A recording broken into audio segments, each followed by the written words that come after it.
નમસ્કાર, આપ જોઈ રહ્યા છો સીએનસીસી ગુજરાત। 21મી સદી ચાલી રહી છે, લોકો ધરતીથી ચાંદ સુધી પહોંચી ગયા, પરંતુ અમુક લોકોના વિચારો હજુ સુધી કદાચ એટલા ઊંચા ન ગયા હોય તેવું લાગી રહ્યું છે। છોટાઉદેપુરમાં તાંત્રિક વિજય નામે એક બાળકીની હત્યા કરી દેવામાં આવી અને નરબલીનું નામ આપી દેવામાં આવ્યું। આ તાંત્રિક ગામની અંદર વિધિ નામે આ કારસ્તાનો આચરતો હતો અને આ ગુનાહિત પ્રવૃત્તિ ઘટ્યા બાદ તાત્કાલિક ધોરણે ગ્રામજનોએ પોલીસને જાણ કરતા સત્વરે પોલીસ ઘટના સ્થળ પર પહોંચી આવી હતી અને વધુ તપાસ હાથ ધરવામાં આવી હતી।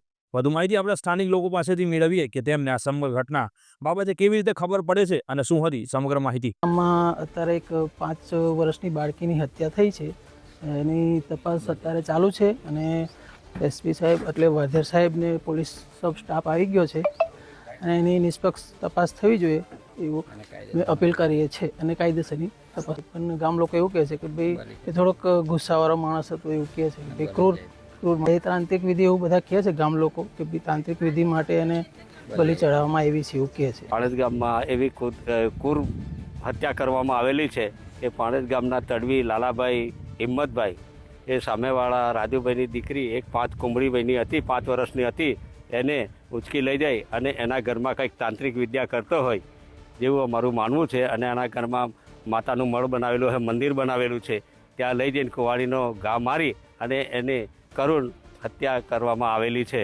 તાંત્રિક મંદિર પાછળ લઈ જઈને એને ચટકો માર્યો ડાબી પાડે અને ત્યાં એનું મૃત્યુ નિપજાયું।